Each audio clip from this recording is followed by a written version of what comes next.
Right now I am using this edition, the latest edition of the DKOL for class 12, part B, analysis of financial statement. I am at the page number 6.35, chapter number 6, cash flow statement, illustration number 20. Information देखते हैं क्या दे रखी है और किस तरह से उसको यूज करना है उसको देखते हैं. तो cash flow from investing activities from the following particulars. Plant and machinery bracket में लिखा हुआ है return down value. It means provision for depreciation maintain नहीं करा जा रहा है. This is the case. Case number 1 है जहां पर फिक्स एसेट्स का ओपनिंग और क्लोजिंग बैलेंस दे रखा है लेकिन कोई प्रोविजन फॉर डेप्रिसिएशन नहीं दे रखा. क्लास बेसिकली मैं आपको एक चीज बता दूं, जब भी आप कैश फ्लो स्टेटमेंट के क्वेश्चंस को सॉल्व करेंगे तो आपके पास में बैलेंस शीट दी जाएगी. ठीक है, आपको 1.5 पेज का खाली फॉर्मेट बनाना है. कैश फ्लो स्टेटमेंट लिखना है, कैश फ्लो फ्रॉम ऑपरेटिंग लिखना है, नेट प्रॉफिट बिफोर टैक्स लिखना है. उस नेट प्रॉफिट बिफोर टैक्स की कैलकुलेशन के लिए आपको अपने वर्किंग नोट में जाना है, वहां पे calculation of net profit before tax करना है. कैसे कैलकुलेट करना है, इससे पहले वाले लिंक में भी बात करी थी और इससे पहले वाले वीडियो में भी बात करी थी. ठीक है, फिर उसके बाद में जब आपका नेट प्रॉफिट बिफोर टैक्स आ जाता है, then you have to provide adjustments for your non cash and non operating expenses. वहां पे 3 एडजस्टमेंट्स होते हैं class. Current year depreciation add back करना होता है, loss on sale of asset add back करना होता है और gain on sale of asset less करना होता है. ठीक है, तो ये जो loss on sale of asset, current year depreciation और gain on sale of asset है, ये हमारा बैलेंस शीट के फिक्स एसेट्स में जितनी भी टेंजिबल फिक्स एसेट्स हैं उसके लेजर अकाउंट बनाने के बाद में कैलकुलेट होता है. तो हम लोग अभी उसी के ऊपर बात कर रहे हैं. ठीक है, और इसका दूसरा ट्रीटमेंट हमारे पास में होता है इन द इन्वेस्टिंग एक्टिविटीज. तो कैसे कौन सी चीज किधर शो होगी, कहां पे ऐड होगा, कहां पे लेस होगा, इन सब के ऊपर अभी हम लोग बात कर रहे हैं. और 2 कंडीशन पे बात कर रहे हैं, जब फिक्स एसेट के साथ में एक्यूमुलेटेड डेप्रिसिएशन नहीं दे रखा हो और फिक्स एसेट के साथ में एक्यूमुलेटेड डेप्रिसिएशन या फिर प्रोविजन फॉर डेप्रिसिएशन दे रखा हो. ओके, इलस्ट्रेशन नंबर 20 में we are maintaining the asset on the book value, that means the provision for depreciation is not available with us. और आप देखिए उसका ओपनिंग क्लोजिंग में नहीं दे रखा है, सिर्फ फिक्स एसेट का दे रखा है. तो कैसे सॉल्व करना है, ध्यान से सुनिएगा. 3 स्टेप्स में सॉल्व करना होता है हमें इस तरह के ट्रीटमेंट को. We have to do 3 steps. सबसे पहला, आप अपना फिक्स एसेट का लेजर अकाउंट ओपन करिए और उसमें अपने ओपनिंग और क्लोजिंग बैलेंस की एंट्री कर दीजिए. घबराना नहीं है. ठीक है, इंफॉर्मेशन कैसी भी आ सकती है, कुछ भी हो सकता है. 3 स्टेप्स फॉलो करने हैं, एकदम बेसिक सिंपल स्टेप्स है. सबसे पहला, आप अपना वर्किंग नोट में फिक्स एसेट का लेजर ओपन करके उसके ओपनिंग क्लोजिंग बैलेंस को लिख दीजिए. बेस्ट काम है. ठीक है, तो हम लोग फिक्स एसेट्स का देख रहे हैं. यहाँ पे प्लांट एंड मशीनरी दे रखा है हम लोगों को, and right now we are at the illustration number 20. तो प्लांट एंड मशीनरी है, तो प्लांट एंड मशीनरी का लेजर ओपन करेंगे हम लोग. प्लांट एंड मशीनरी अकाउंट, इसका लेजर ओपन कर लेते हैं. ओपनिंग और क्लोजिंग बैलेंस लिख लेंगे. डेबिट साइड पर आएगा क्योंकि असेट है. ठीक है, तो असेट का नेचर डेबिट होता है, तो ओपनिंग बैलेंस भी डेबिट साइड पर, एंड दैट इज ₹7,20,000. और क्लोजिंग बैलेंस दे रखा है क्लास हम लोगों को by balance carried down, and that is of ₹8,60,000. 8,60,000 rupees का आपको क्लोजिंग बैलेंस दे रखा है. ये हमारा फर्स्ट स्टेप कंप्लीट हो गया. क्लियर हो गई बात, फर्स्ट स्टेप कंप्लीट है. ठीक, क्या था, लेजर बनाया, ओपनिंग और क्लोजिंग बैलेंस को नोट कर लिया. अब आप देखिए इससे रिलेटेड कोई एडिशनल इंफॉर्मेशन दे रखी है क्या. अच्छा, एक चीज और, ये लेजर आपको तब ही ओपन करना होगा अगर आपके बैलेंस शीट में फिक्स एसेट्स में टेंजिबल एसेट्स की वैल्यूज में कोई चेंजेस आ रहे हो. आप बैलेंस शीट देखेंगे, बैलेंस शीट में आप अपनी टेंजिबल एसेट्स को देखेंगे, उसका ओपनिंग और क्लोजिंग बैलेंस कंपेयर करिए. अगर उसमें कोई चेंजेस आ रहे हैं, ठीक है, ओपनिंग बैलेंस अलग है, क्लोजिंग बैलेंस अलग है, तब आपको अपना लेजर ओपन करना है. बेस्ट पार्ट है. ठीक, अब फर्स्ट स्टेप कंप्लीट हो गया. Now what you have to do is you just have to look out for the some additional information की. कोई एडिशनल इन्फॉर्मेशन दे रखी है क्या, जैसे अभी इलस्ट्रेशन में है, depreciation charged during the year of ₹85,000. एक तो ये बात बोली है, plus plant and machinery having a return down value of ₹1,10,000 was sold for ₹1,25,000. यानी कि हमें असेट को सोल्ड आउट करने की कोई एक डिटेल दे रखी है. In such cases our second step will be, हमें एक कैलकुलेशन शो करनी है इस लेजर के नीचे. वो कैलकुलेशन क्या होती है मैं आपको पूरी इक्वेशन बना के बता रहा हूँ, दोनों ही केसेस में काम आएगी. ध्यान से देखिएगा. आपको सबसे जो असेट आप सोल्ड आउट कर रहे हो ये उससे रिलेटेड इक्वेशन है, ठीक है। Whatever the part of the asset you are selling, this particular information will be useful for only that selling part of the asset, ठीक है। तो यहाँ पे सबसे पहले आप लिखते हैं अपने कॉस्ट, यानी कि कॉस्ट ऑफ द असेट। इस कॉस्ट में से आप लेस करते हैं अपनी एक्यूमुलेटेड डेप्रिसिएशन को, जितना भी उस पर चार्ज हो रहा होगा, ठीक है, आप इसको लेस करते हैं, तब जाकर आपके पास में अवेलेबल हो जाती है आपकी बुक वैल्यू, यानी कि आप जिस असेट को सोल्ड आउट कर रहे हैं उसकी बुक वैल्यू आपके पास में अवेलेबल हो जाती है, ठीक। तो आप एक चीज देखिए, right now we are not having any kind of accumulated depreciation, ना ही हम उसको मेंटेन कर रहे हैं, ना हमारे पास में है। तो इस केस में ये वाला दोनों पार्ट हमारे स्किप हो जाते हैं, कॉस्ट नहीं है, एक्यूमुलेटेड डेप्रिसिएशन नहीं है, डायरेक्टली हमें बुक वैल्यू दे रखी है। कितनी दे रखी है आप देखिए यहाँ पे, plant and machinery having a written down value of ₹1,10,000, ये डायरेक्टली अवेलेबल है। तो बुक वैल्यू आ गई 1,10,000 रुपीज की, इस इक्वेशन में लिख लिया हम लोगों ने। वॉज सोल्ड फॉर ₹1,25,000, इस बुक वैल्यू के नीचे आपको लिखना होता है अपनी सेलिंग प्राइस। सेलिंग प्राइस कितनी है, 1,25,000 ये। तो इस तरह की पूरी टेबल आपको बनानी है इन द सेकेंड स्टेप। ये लेजर कंप्लीट करने के बाद में सेकेंड स्टेप में आपको ये पूरी टेबल बनानी है। क्लियर हो गई बात, ठीक। And now what you have to do is you just have to compare these two things. देखिए बुक वैल्यू यानी कि आज की डेट के जिस डेट पर आप सेल कर रहे हैं उस डेट पे वैल्यू है हमारे पास में 1,10,000 रुपीज की, और सेलिंग प्राइस आ रही है 1,25,000 की। तो आपको प्रॉफिट हुआ या लॉस हुआ सेल करने पे? 1,10,000 रुपीज वाली असेट को आपने 1,25,000 पे सोल्ड आउट करा है, प्रॉफिट हुआ या लॉस हुआ, यही चीज एनालाइज करनी होती है यहाँ पर आपको। तो आप देखिए हमें 15,000 रुपीज का प्रॉफिट हो रहा है क्लास, इज इट क्लियर? इस प्रॉफिट को यहाँ पे लिख लिया, ये हो गया हमारा सेकेंड स्टेप कंप्लीट, ठीक है। ये जो आप कैलकुलेशन दिखा रहे हैं this is your second step. Now let's talk about the third step and the final stage. Third step में हमें इसमें से कुछ यूजफुल चीजें हमारे लेजर पे पोस्ट करनी है। ध्यान से देखिएगा, बहुत सिंपल है अगर आप इन स्टेप्स को फॉलो करते हैं, और अगर नहीं करेंगे then it becomes a very complicated case, okay. ये टफेस्ट एग्जांपल्स हैं हमारे कैश फ्लो स्टेटमेंट के, टफेस्ट एडजस्टमेंट है कैश फ्लो स्टेटमेंट के, इसके अलावा और कोई भी एडजस्टमेंट हैवी नहीं होता, ठीक। स्टेप वाइज चलेंगे तो बहुत ईजी हो जाएगा।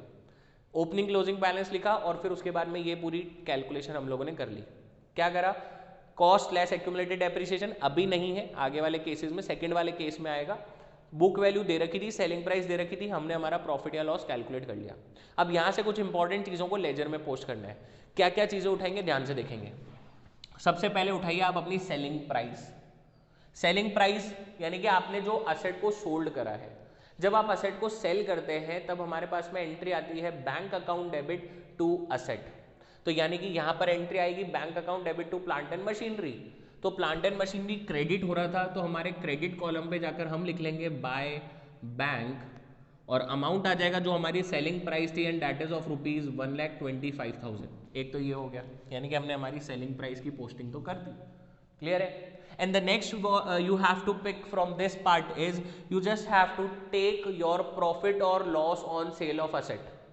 तो आप देखिए यहाँ पे बेचने पे हमें प्रॉफिट हो रहा है। जब हमें प्रॉफिट होता है तो एंट्री जाती है plant and machinery account debit to profit and loss. Profit हो रहा है तो प्रॉफिट नाम की लाइबिलिटी बढ़ानी है। इन शॉर्ट अगर प्रॉफिट है तो आपको उसको डेबिट साइड पे लिखना है, और अगर लॉस है तो आपको उसको क्रेडिट साइड पे लिखना है। बहुत सिंपल है।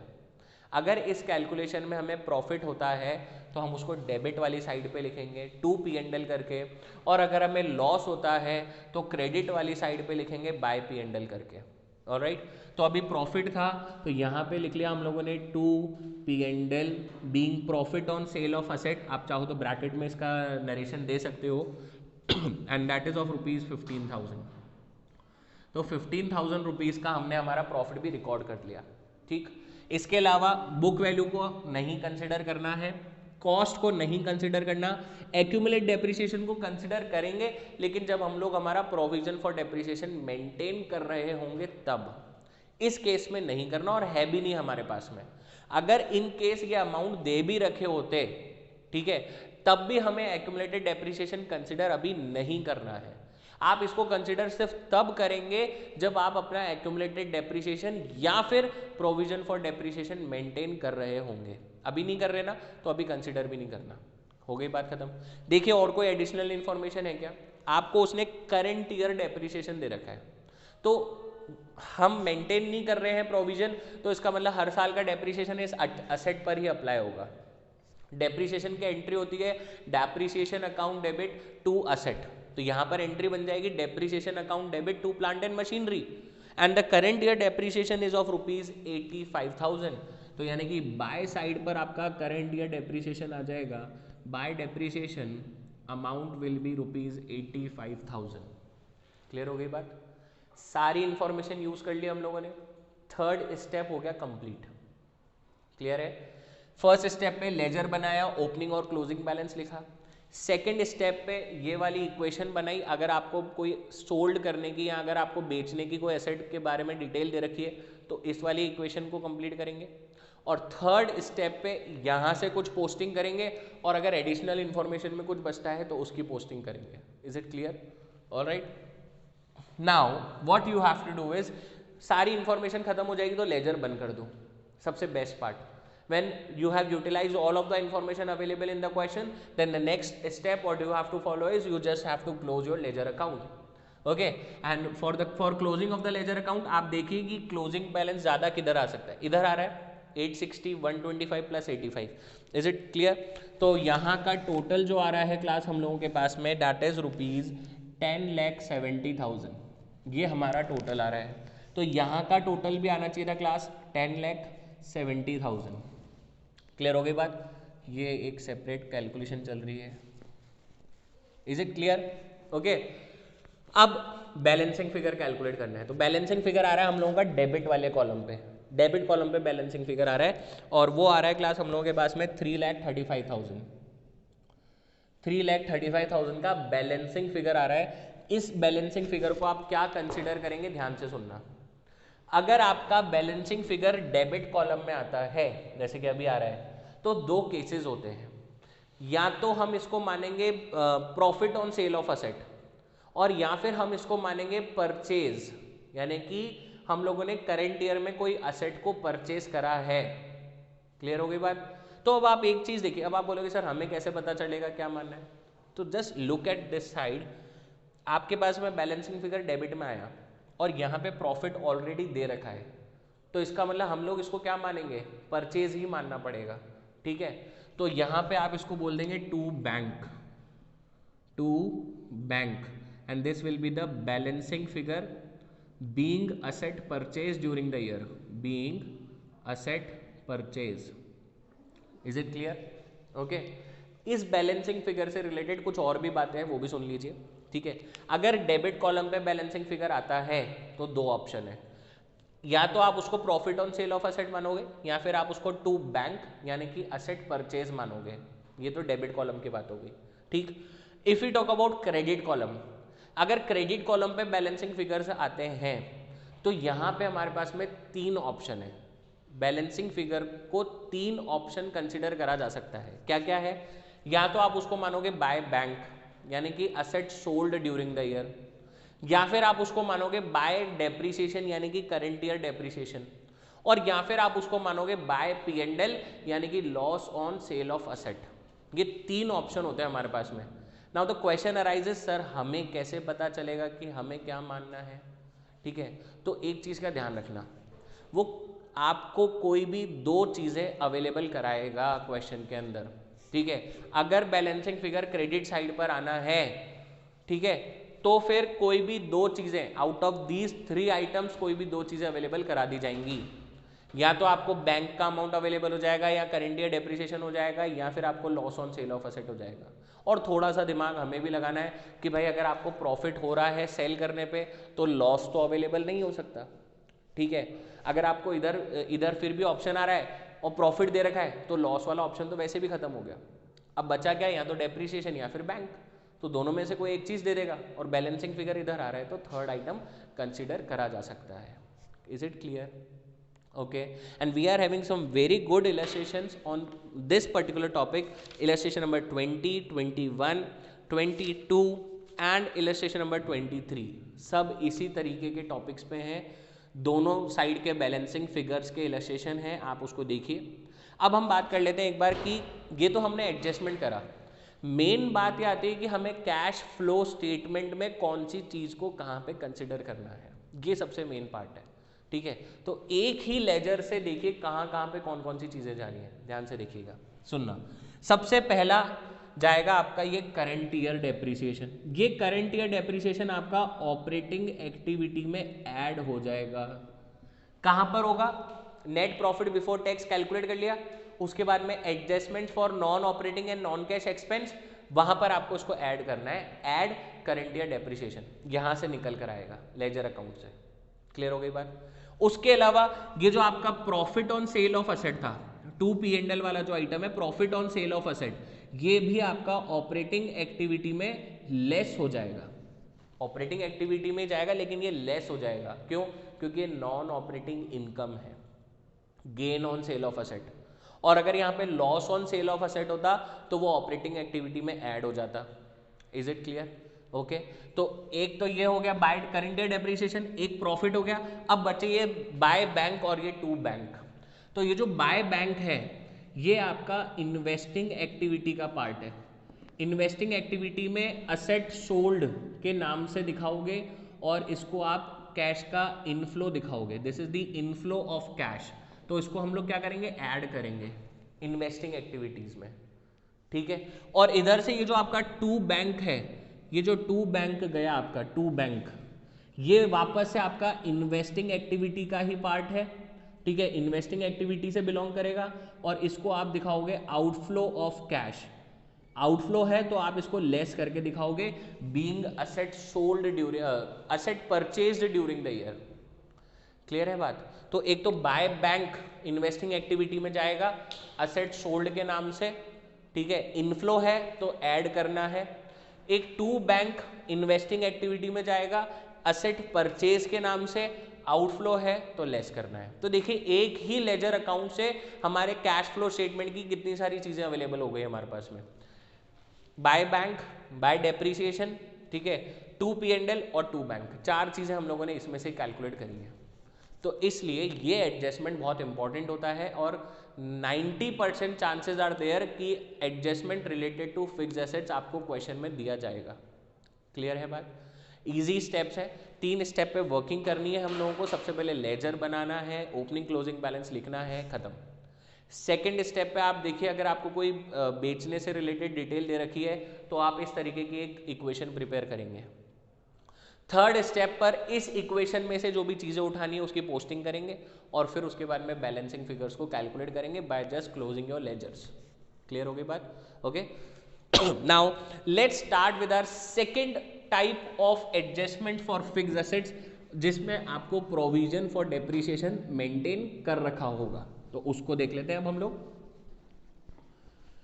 जहां पर आपको प्रोविजन फॉर डेप्रिसिएशन मेंटेन कर रखा होगा, बैलेंस शीट में ही दिख जाएगा आपको कि आपके पास में प्रोविजन फॉर डेप्रिसिएशन मेंटेन हो रहा है। उस केस में आपको कैसे एडजस्टमेंट्स करने हैं वो भी देख लेते हैं अब हम लोग। So for this type of adjustment you have to go through the illustration number 24 and it is on page number 6.38 as well as on page number 6.39, ठीक है। adjustments related to fixed assets when provision for depreciation is provided in the question। देखिए कैसे होगा, हमें balance sheet में opening और closing balances दे रखे हैं, मशीनरी का बैलेंस दे रखा है और एक्यूमुलेटेड डेप्रिसिएशन का भी ओपनिंग और क्लोजिंग बैलेंस दे रखा है, ठीक है, और साथ में नीचे कुछ एडिशनल इन्फॉर्मेशन दे रखी है। सेम स्टेप्स फॉलो करने हैं। सबसे पहले अपने लेजर अकाउंट प्रिपेयर करेंगे। इस बार 2 चीज़ों के ओपनिंग क्लोजिंग है तो 2 लेजर अकाउंट प्रिपेयर करेंगे हम लोग, ठीक है। तो सबसे पहले हमें हमारा मशीनरी का दे रखा था तो हम लोग मशीनरी की इंफॉर्मेशन यूटिलाइज करके यूज करेंगे। इलस्ट्रेशन नंबर है हमारे पास में क्लास 24। सबसे पहले तो आप मशीनरी का लेजर बना लिया, इधर बना लेते हैं। चलिए, मशीनरी अकाउंट है हमारे पास में सबसे पहले, और उसके साथ में एक एक्यूमुलेटेड डेप्रिसिएशन का है तो उसका भी लेजर प्रिपेयर करना होगा, एक्यूमुलेटेड डेप्रिसिएशन अकाउंट। क्लियर हो गई बात? ओपनिंग क्लोजिंग बैलेंसेस एंटर कर लेते हैं। मशीनरी का ओपनिंग बैलेंस 2 साइड पर जाएगा, that means 2 balance brought down, and ये है आपके पास में 5 लाख रुपीज़ का, और क्लोजिंग बैलेंस जाएगा क्रेडिट साइड पे, तो it will be by balance carry down which is of ₹6 lakh. एक तो ये काम हो गया। अब एक्यूमुलेटेड डेप्रिसिएशन पे ओपनिंग क्लोजिंग है, इसको देखते हैं। तो इधर आएगा आपके पास एक्यूमुलेटेड डेप्रिसिएशन कही है या प्रोविजन फॉर डेप्रिसिएशन कही है, ठीक है, both are the same thing. और रिजर्व्स और प्रोविजंस होती है लाइबिलिटी, लाइबिलिटी का नेचर होता है credit, therefore the opening balance will be on the credit side. Is it clear? ध्यान रखना है इन बातों का। तो यहाँ पे बाय बैलेंस ब्रॉट डाउन ₹1,64,000, और यहाँ पे to balance carried down and that is ₹1,80,000। Clear हो गई बात? ठीक है, दोनों बैलेंसेस दे रखे थे, यूज कर लिया, ओपनिंग क्लोजिंग बैलेंस था, उसको हम लोगों ने नोट डाउन कर लिया। Now the next part is you have to utilise your additional information which is being provided to you in the question. अब आप देखिए यहाँ पे लिखा था during the year a machine costing ₹1 lakh accumulated depreciation thereon ₹44,000 was sold for ₹30,000।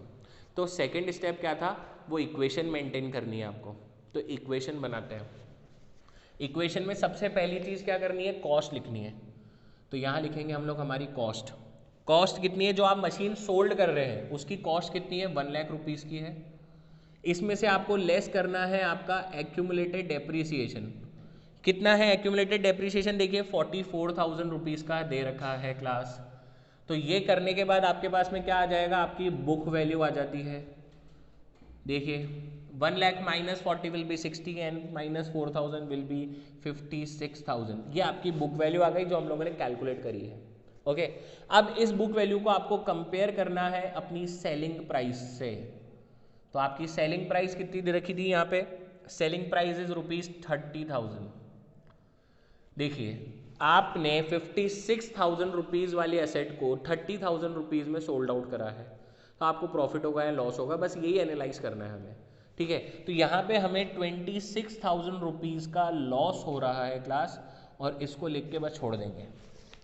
ठीक, यहाँ पे हमारा सेकेंड स्टेप कंप्लीट हो जाएगा, जहाँ पर आपने इस इक्वेशन को बना लिया है, इस इक्वेशन बना लिया है आपने, इसको कंप्लीट कर लिया। क्लियर है बात? ये सेकेंड स्टेप कंप्लीट हो गया हमारा। Now let's move towards the third step, जहाँ पर हमें इसमें से कुछ चीज़ों को उठा के हमारे लेजर में पोस्टिंग करनी है। सबसे पहली चीज़ क्या उठाते हैं, सेलिंग प्राइस। कहाँ लिख रही है, ये लिख रही सेलिंग प्राइस, हमारे खुद के वर्किंग में लिखी हुई होगी, ध्यान रखना, क्वेश्चन में देखने की ज़रूरत नहीं है। ठीक है, खुद की वर्किंग में ही लिखा हुआ है। तो सेलिंग प्राइस कितना था, 30,000। तो हम मशीनरी पे जाकर कर देंगे बाय बैंक एंड ₹30,000, ये इधर आ गया। क्लियर हो गई बात? दूसरा हमारे पास में क्लास लॉस आ रहा है, इस बार 26,000 रुपीज़ का लॉस आ रहा है हमारे पास में। तो लॉस आ रहा है, लॉस को कहाँ लिखते हैं, डेबिट में या क्रेडिट में? डेबिट साइड में हम लिखते हैं हमारे प्रॉफिट, और लॉस लिखते हैं हम लोग हमारे क्रेडिट साइड पे, असेट के क्रेडिट साइड पे। तो यहाँ पर आ जाएगा आपके पास में बाय P&L, और लॉस आ जाएगा कितने रुपीज़ का, 26,000 रुपीज़ का। ये तो हो गया हमारा लॉस, ये हो गई हमारी सेलिंग प्राइस। दो चीज़ें हो गई। Is it clear? और मैंने अभी जस्ट इससे पहले वाले केस में कहा था कि हमें इस बार एक्यूमुलेटेड डेप्रिसिएशन दे रखा है, हम एक्यूमुलेटेड डेप्रिसिएशन मेंटेन कर रहे हैं, तो हमें इसको भी यूटिलाइज करना है। Is it clear? इस एक्यूमुलेटेड डेप्रिसिएशन को कहाँ लिखेंगे आप, बाय साइड पे। तो यहाँ पे भी आ जाएगा आपका बाय एक्यूमुलेटेड डेप्रिसिएशन। कितना है ये, 44,000। तो यहाँ पे आ जाएगा आपके पास में 44,000, और ये हो गया आपका एक्यूमुलेटेड डेप्रिसिएशन। यानी कि जो आप असेट अपनी सोल्ड आउट कर रहे हैं ना, उस पर what we have done is, उस पर हम लोगों ने ये एक्यूमुलेटेड डेप्रिसिएशन चार्ज कर दिया। मैंने क्या बोला था, दो बात होगी, या तो आपके असेट की लाइफ खत्म हो रही होगी, या फिर आप अपनी असेट को सोल्ड आउट कर रहे होंगे। ठीक है, एक चीज़ और, ये एक्यूमुलेटेड डेप्रिसिएशन यहाँ तो लिखा, जर्नल एंट्री क्या होती है, whenever you are going to sold out your asset, the journal entry will be accumulated depreciation account debit to asset account. ठीक है, तो अभी हम लोगों ने असेट में तो लिखा, पर एक्यूमुलेटेड डेप्रिसिएशन में भी लिखना बाकी है। हम कर क्या रहे हैं, इस जो डेप्रिसिएशन यहाँ पर कलेक्ट हो रहा है उसको यहाँ से उठाकर हमारी असेट पर अप्लाई कर रहे हैं। तो इसलिए accumulated depreciation account debit to machinery यहाँ पर टू मशीनरी आ जाएगा और अमाउंट कितना था हम लोगों का 44,000 रुपीज़ का, हमने यहाँ से उठा के इस पे चार्ज कर दिया। Is it clear? दो जगहों पर लिखना होगा इस एक्यूमुलेटेड डेप्रिसिएशन को, एक तो बाय साइड में असेट के कॉलम में और असेट के लेजर में, और एक एक्यूमुलेटेड डेप्रिसिएशन के टू साइड में। डन हो गए थर्ड स्टेप पूरा। जो भी इंफॉर्मेशन लेनी थी, एक्यूमुलेटेड डेप्रिसिएशन लेना था लिया, सेलिंग प्राइस ले ली और एक हम लोगों का लॉस ले लिया। तीन चीज़ें हम लोगों ने ली और उसको लेजर में पोस्ट कर दिया। Is it clear? Now let's talk about the final stage जहां पर अब हमें हमारे लेजर्स को क्लोज करना है। तो सबसे पहले आप अपना एक्यूमुलेटेड डेप्रिसिएशन का लेजर क्लोज करेंगे, ठीक है। तो यहाँ का लेजर क्लोज करने के लिए आप देखिए कि बैलेंसिंग जो टोटल है वो इधर का ही टोटल ज़्यादा आ रहा है, इधर का टोटल आ रहा है क्लास हमारे पास में 2,24,000 रुपीज़ का। तो इसका मतलब यहाँ का टोटल भी आना चाहिए था हमारे पास में 2,24,000 रुपीज़ का। तो बैलेंसिंग फिगर किस साइड आ गया? इस तरफ आ गया बैलेंसिंग फिगर। और कितना आ गया? 60,000 रुपीज़ का बैलेंसिंग फिगर आ रहा है क्लास हमारे पास में। 60,000 का बैलेंसिंग फिगर, अमाउंट लिख लिया, पहले अमाउंट लिख लिया। अब इस अमाउंट को मानना क्या है वो ध्यान से सुनिएगा, ठीक है। This balancing figure of the credit side of accumulated depreciation will be considered as current year depreciation। जो करंट ईयर डेप्रिसिएशन हमें पहले हमारी असेट के बैलेंसिंग फिगर से निकल रहा था, ठीक है, इस बार वो कहां से आया है हमारे पास में? इस एक्यूमुलेटेड डेप्रिसिएशन से। And the reason behind that is कि हम हर साल का डेप्रिसिएशन असेट पे अप्लाई नहीं कर रहे, हम हर साल का डेप्रिसिएशन इस एक्यूमुलेटेड डेप्रिसिएशन पे अप्लाई कर रहे हैं। We are charging the current year depreciation in this particular account. हमने इसको बनाया ही इसलिए है क्योंकि हम हर साल का डेप्रिसिएशन इस एक्यूमुलेटेड में कलेक्ट कर रहे हैं। तो ये जो बैलेंसिंग फिगर, क्रेडिट कॉलम का जो बैलेंसिंग फिगर है, इसको आप बोलोगे अपना by current year depreciation and that is of ₹60,000। और ये करंट ईयर का डेप्रिसिएशन हमें जो ऑपरेटिंग एक्टिविटीज में ऐड बैक करना है, ऑपरेटिंग एक्टिविटीज में नेट प्रॉफिट बिफोर टैक्स में जो ऐड करते हैं वो ये वाला करंट ईयर डेप्रिसिएशन ऐड करेंगे। इस एक्यूमुलेटेड डेप्रिसिएशन का कोई भी काम कैश फ्लो में नहीं होगा। आई रिपीट माई थिंग्स, ये जो एक्यूमुलेटेड डेप्रिसिएशन हमने लेजर में लिखा है, इसका कैश फ्लो स्टेटमेंट पर कोई भी काम नहीं होगा, ये ध्यान रखना। ये सिर्फ लेजर में शो होगा, इसको सिर्फ हमें कैलकुलेशन पार्ट पे शो करना है। कैश फ्लो स्टेटमेंट में इस एक्यूमुलेटेड डेप्रिसिएशन की कोई एंट्री नहीं होगी, सिर्फ इस करंट ईयर डेप्रिसिएशन की होगी। क्लियर हो गई बात यहाँ पे? ओके, तो ये वाला लेजर क्लोज हो गया। अब इसके बाद में असेट का लेजर क्लोज करते हैं। तो असेट का लेजर क्लोज करने के लिए आप पहले टोटल्स लगाएंगे। यहाँ का टोटल ज़्यादा है ऑब्वियसली, तो यहाँ का टोटल आ रहा है क्लास हम लोगों के पास में 7 लाख रुपीज़ का। 7 लाख का यहाँ का टोटल आया, तो यहाँ का भी 7 लाख रुपीज़ होना चाहिए था। तो बैलेंसिंग फिगर पहले लिख लिया करो। किधर आ रहा है देखो बैलेंसिंग फिगर? इधर आ रहा है हमारे पास में 2 लाख रुपीज़ का बैलेंसिंग फिगर, ठीक। और अगर डेबिट कॉलम में बैलेंसिंग फिगर आता है तो दो केस होते हैं, या तो हम लोग उसको बोलेंगे टू बैंक यानी कि बीइंग असेट परचेज, और या फिर हम लोग उसको बोलेंगे टू P&L यानी कि profit on sale of asset. अब आप थोड़ा सा दिमाग लगाइए, यहाँ पे बाय P&L तो ऑलरेडी दे रखा है, यानी कि हमें असेट को सोल्ड करने पे लॉस हो रहा था, तो प्रॉफिट होने का तो चांस ही खत्म हो गया। तो सिर्फ एक ही ऑप्शन बचता है, इसको हम बोलेंगे टू बैंक। दो ऑप्शन थे, या तो प्रॉफिट मान लेते या फिर टू बैंक मान लेते। प्रॉफिट इसलिए नहीं माना क्योंकि लॉस दे रखा है, क्वेश्चन में हमने कैलकुलेट करा है अभी कि हमें बेचने पे लॉस हो रहा है, तो प्रॉफिट होने का ऑप्शन खत्म हो गया अपने आप ही, इसलिए हमने इसको टू बैंक मान लिया। And this will be the balancing figure being asset purchase. Is it clear class? चीजें वही रहेंगी, कैश फ्लो स्टेटमेंट में सेम एडजस्टमेंट जाएंगे। बाय बैंक और टू बैंक जाएगा इन्वेस्टिंग एक्टिविटी में, बाय करंट ईयर डेप्रिसिएशन जाएगा ऑपरेटिंग एक्टिविटी में, और ये जो loss on sale of asset हुआ है बाय P&L ये भी जाएगा ऑपरेटिंग एक्टिविटी में। ऑपरेटिंग एक्टिविटी में करंट ईयर डेप्रिसिएशन ऐड होगा, loss on sale of asset add होगा। इन्वेस्टिंग एक्टिविटी के अंदर ये बाय बैंक यानी कि सेल ऑफ असेट ऐड होगा, और ये टू बैंक इन्वेस्टिंग एक्टिविटी में लेस होगा बीइंग असेट परचेज के नाम से। Is it clear? अब एक लास्ट बात मैं आपको समझा देता हूं।